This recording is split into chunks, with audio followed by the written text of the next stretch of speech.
Okay, let's get started. I've got a little introduction that I want to read. Um, I wrote it out because I'm not great at doing this sort of thing kind of on the fly. Uh, but so this project is a grand experiment for me. This is unlike anything I've ever done before. Um, my goal here is to get feedback, basically share the story, maybe attract new readers. So feel free to share anything you see. Uh, and if you are on Discord, feel free to join. We have a community that's growing there, and it's pretty nifty. We're going to do book club, so we're going to read a book every quarter or so. Um, and it's all, dark fantasy. And for those of you who don't know me, I am an author, have been a writer for, all of my life. Since sixth grade, I've been writing. I wrote professionally in the video games industry for a couple of decades and wrote for many tabletop role-playing games.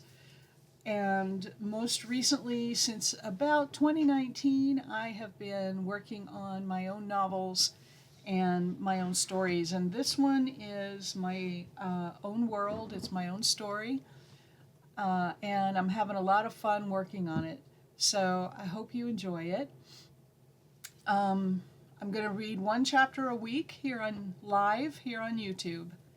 So you'll be able to find it here, and I'll warn you wherever you are with me on social media. Okay, the UNESCO site, I looked this up, the UNESCO website says that oral traditions and expressions are used to pass on knowledge, cultural and social values, and collective memory. They play a crucial part in keeping cultures alive.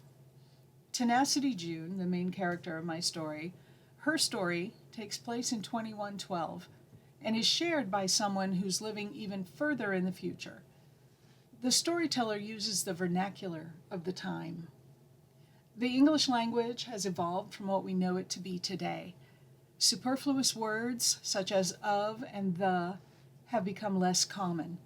Contractions rule grammatical construction, and society has adopted shortcuts for certain words, such as tween instead of between.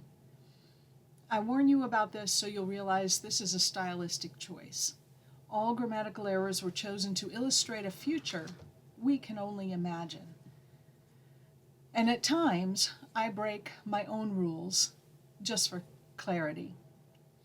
I hope you enjoy this glimpse of one possible future.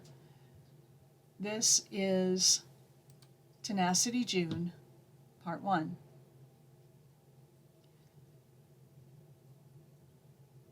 Friends, this world wasn't always right.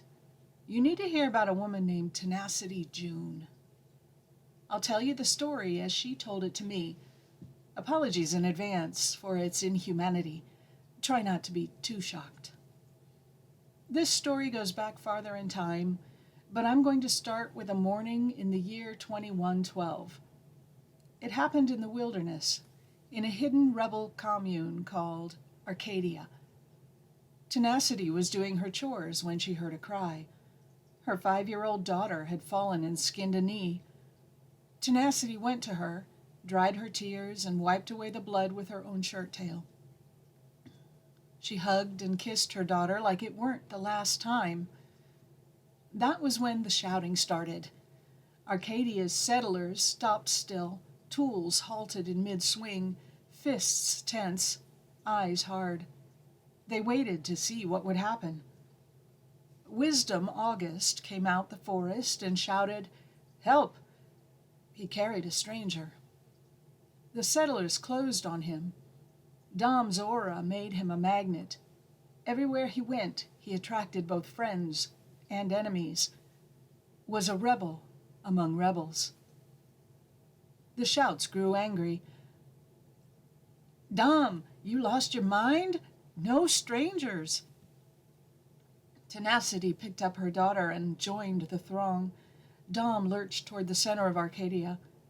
The stranger in Dom's arms tensed and groaned.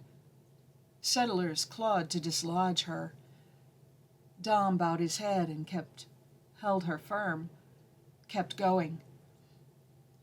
"We got rules, Dom. It's a trap. They'll find us." Tenacity saw what others didn't. She shouted to be heard. "She pregnant! Dom, take her to the healing yurt." In Arcadia, Tenacity did all the healing. Thus her voice carried power. Dom entered the yurt, Tenacity too. The others piled up at the threshold like leaves stripped from a stalk of rosemary. They buzzed outside, panic bloating. They needed someone to tell them what to do. Dom lay the woman on a healing bed. Tenacity set her daughter on a chair, never out of sight or reach. The stranger stared. "You got children." She spoke quietly, maybe in awe, maybe 'cause sore from screaming. "Yep." Dom held his canteen to her lips. "You safe here." A mother helper came in.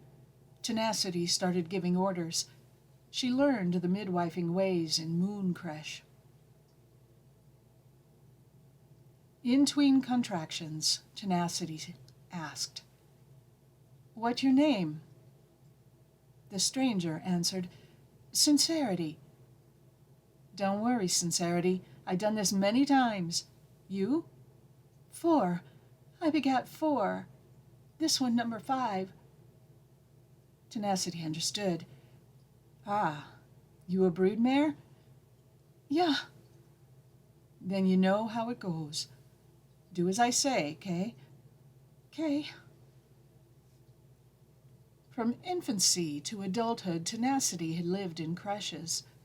They took her from her mother, newborn, to the Dew Creche. They fed, clothed, indoctrinated, and tested her for affinities. When she came fertile, they inseminated her. From dew to screw, as they say.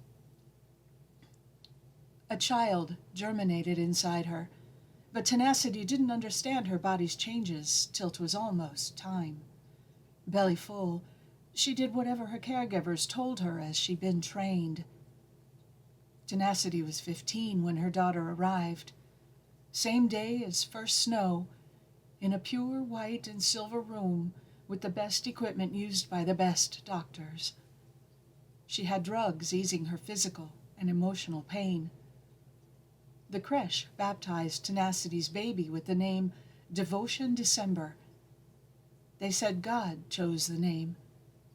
They said it revealed her purpose on earth. From day forward, she belonged to society. The priests marked Devotion's birth in church records and spread word to every principality.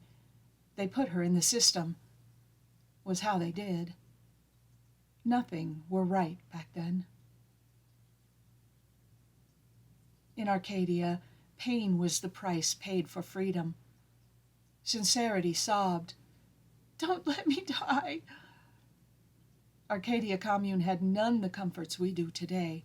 Natural birth, maybe the stranger would die, maybe the baby. The stranger pushed, screamed, bled, split wide open. Arcadia held its breath. The baby came, cried, lived. The stranger lay gasping as Tenacity tended the newborn.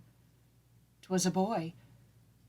When Tenacity offered the baby to its mother, she refused to even look.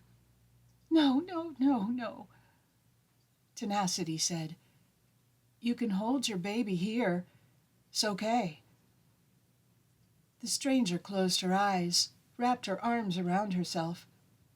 Some taming can't be undone. Scars root deep in the servants of paradise. 'Twas sad for everyone. "Exhaustion," Tenacity told Dom. "Been long day. Let her sleep." Dom understood. Everyone understood. A wet nurse came to care for the infant. Tenacity and her daughter kept vigil in the healing yurt. None slept well.